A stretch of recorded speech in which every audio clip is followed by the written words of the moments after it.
गजा की सूरत हाल पर बात करें तो नेतन्याहू के अपने वजीरों ने कह रहे हैं कि अब तो शर्म करें, सच अवाम को भी बता दें और खुद से झूठ बोलना भी बंद कर दें।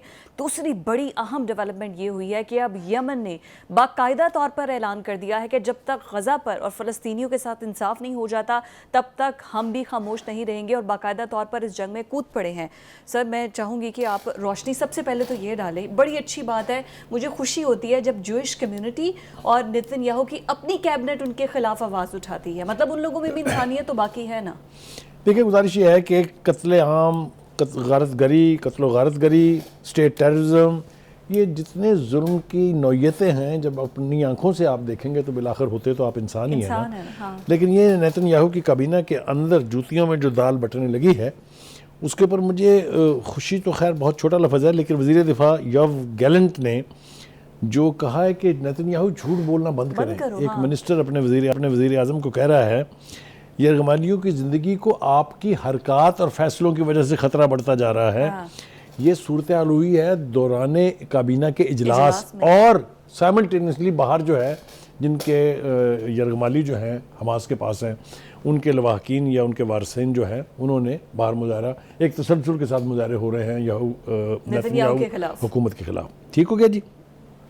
दूसरी बात यह है कि गज़ा की जंग के हवाले से सूरत हाल उस पूरे खित्ते की लम्हा बलम्हा बदल रही है जी। और जो खदशा था कि ये जंग फैल जाएगी वो अब होना शुरू हो गया है। ठीक है जी। यमन जो है वो जंग का हिस्सा बन जाएगा, ये लोगों का ख्याल ये था कि शायद इतनी जल्दी नहीं होगा। लेकिन जो उनके सदर हैं, फील्ड मार्शल नाम उनका भला सा है, उन्होंने ये कहा है कि अब अगर मज़ीद हमले किए अमेरिका और बरतानिया के जहाज़ों ने यमन पर तो ये ऐलान जंग के मुतरदिफ होगा। उन्होंने एक जहाज़ जो है वो भी मार गिराया है उनका मिसाइल के साथ, आपने देखा होगा। और साथ ही उन्होंने ये ऐलान भी कर दिया है कि हर गुजरते जहाज़ के ऊपर हम अटैक करेंगे अगर आप लोग अपनी हरकत से बाज ना आए। अगर गज़ा की जंग बंद ना हुई तो आज के बाद ऐलान जंग है और फ़लस्तीनी आज के बाद अपने आप को हसन नसरुल्लाह के बहुत बड़े स्टेटमेंट्स हैं। हसन नसरुल्लाह साहब दूसरी तरफ ये कह रहे हैं और बहुत सही बात वो कर रहे हैं कि बहरा अहमर में अमरीकी इक़दामात से तमाम बहरी जहाज़ों की आमदोरफ्त जो है उसको ख़तरा लाहक हो गया है और गज़ा की हमायत अगर यानी गज़ा में जो कुछ हो रहा है इसके ख़िलाफ़ अगर इक़दामात जो हैं वो ख़त्म न किए गए तो फिर इस पूरे ख़ित्ते में आग फैलेगी और उसका ज़िम्मेदार जो है वो इसराइल होगा। ठीक है जी। एक तरफ ये है, दूसरी तरफ मुतालबा भी की है उन्होंने कि अरब ममालिक जो हैं वो स्पेस देना बंद कर दें, वरना हम उनके खिलाफ भी जो एयर स्ट्राइक के लिए यूज़ करते हैं वो भी हमारे दुश्मन डिक्लेयर्ड है। करेक्ट, ये वो सूरत हाल है जिससे बचने की ज़रूरत है, क्योंकि ये आग अगर इस तरह से फैली तो पूरा खित्ता इसकी लपेट में आएगा और ultimately it can lead to a third world war. ये बहुत पहले कहा गया था और अमेरिका अपने तफैली के ज़रिए ऐसी सूरत हाल तख्लीक कर रहा है, उसको बढ़ावा दे रहा है जिससे आलमी अमन ख़तरे में पड़ सकता है। ये तो हो गई एक बात। एक अच्छी बात भी है वो ये कि पाकिस्तान ने अमेरिका की तरफ से जो एक यानी टास्क फोर्स 153 बनाने का ऐलान किया है। उनका कि जो हमारी डिप्लॉयमेंट है इस खित्ते में उसका कोई ताल्लुक उससे नहीं है, क्योंकि अमेरिका ने हमें दावत दी थी कि हम इसका हिस्सा बन जाएं, हमने उसको मुस्तरद कर दिया है। एक बात होगी। पाकिस्तान का सर ये अच्छा इक़दाम है। हाँ, मेरे ख्याल से पाकिस्तान को अब रियलाइज़ होता जा रहा है कि सूरत हाल चूँकि बहुत वॉलेटाइल है, हाईली इन्फ्लेमेबल है, लिहाजा हमें हर कदम जो है वो बहुत सोच विचार के बाद जो है वो उठाना चाहिए। ये हो गया जी। दूसरी तरफ हम देख रहे हैं कि जिस किस्म का जुल्म और सितम हो रहा है गज़ा के शहरियों के साथ, जिस तरह की रुथलेस बमबारी हो रही है उनके ख़िलाफ़, जिस तरह शहादतें हो रही हैं, जिस तरीके से जो तमाम हॉस्पिटल हैं उनको इनफेक्टिव बना दिया गया है। दुनिया भर की ज़ालिम तरीन जंगों में भी ये नहीं हुआ कि जिनके ऊपर प्लस का निशान बना हो, उन एम्बुलेंसेस को आप निशाना बनाएं। अस्पताल जहाँ पर मरीज़ों को लाया जा रहा है, जहाँ पर सिसकती हुई इंसानियत के इलाज के लिए मौके हैं, उनको आप तबाह कर दें।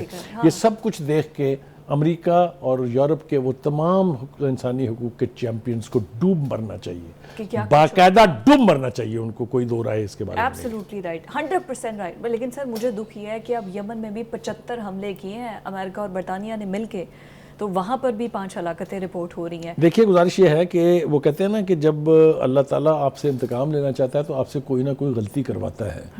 ये यमन के साथ पंगा लेना जो है ये गलती है। सबको पता है दुनिया को किसके पीछे ईरान खड़ा है। और मैं आपको एक बात बता दूं कि ईरान के साथ अगर वो इंतजार कर रहे हैं कि उनको कोई जवाब मिल जाए कि अमेरिका, बरतानिया या उसके हवारी जो है इसराइल की हमायत में ईरान से बराह रास्त पंगा लें। जी जी जी, ये तो फिर है। मैं और आप बैठ के यहीं पर बयान कर रहे होंगे कि इनके साथ फिर हुआ क्या। सर वैसे ईरान, आपको लगता है उस पर तो वैसे ही आलमी तौर पर इतनी पाबंदियां अमेरिका पहले ही लगाता है कि वो उनका मुकाबला करे? देखिए, ईरान ने इस पूरे 30 बरस में हाँ। जो कि लॉन्गेस्ट सैंक्शन रजीम है किसी मुल्क के खिलाफ, एक ही सबक सीखा है, वो है सेल्फ रिलायंस। यस। उन्होंने ये सारे मिसाइल, अपना न्यूक्लियर प्रोग्राम, उन्होंने अपनी सारी जदीद जो साइंसी तहकीक है, ये सब अपने वसाइल से की है। हाँ जी। इसलिए ऐसी कौम जो अपने वसाइल पर इन्हिसार करना सीख ले, उसको दुनिया की कोई ताकत हरा नहीं सकती। लेकिन अगर सर सारा वेस्ट, अल्लाह ना करे, ये भी तो एक सिचुएशन है ना। ये इंटरनेशनल रिपोर्ट्स पढ़े तो उसमें सही रियलाइजेशन होती है कि एक तरफ जुल्म सितम हो रहा है, दूसरी तरफ बारी बारी एक एक अरबिक मुल्क को इंक्लूड करने की कोशिश की जा रही है। आपका क्या ख्याल है कि दुनिया की जो बाकी सुपर पावर्स हैं, जिसमें रशिया है, चाइना है, वो खामोशी से तमाशा देखती रहेंगी कि पूरा खित्ता जो है वो आग की नज़र हो जाए और अमेरिका वहाँ अपनी मनमानी और इजराइल अपनी सर मनमानी इसमें करे? गलती हमारी भी है, हमारी हमारे अरब गलतियां ममालिक की गलती है, हमारे एक मुस्लिम ममालिक गलती की नहीं गलती है, गलतियों का मजमुआ है वो। हाँ। जैसा मैंने पहले भी कहा, चूंकि अनपॉपुलर रजीम्स हैं इसलिए कोई पॉपुलर फैसला नहीं कर सकती, वो मोहताज हैं। वो समझते हैं कि 9 घंटे में हमारी हुकूमत अमेरिका गिरा देगा अगर हमने कोई ऐसा इकदाम किया जो अमेरिका की मंशा के मुताबिक ना हो। ये गलती हमारी लीडरशिप भी करती रही है माजी में, लेकिन थैंक गॉड अब यहाँ पर फैसले मेड इन वाशिंगटन नहीं आते। अब मेड इन पाकिस्तान ही आते हैं। Thank you so much.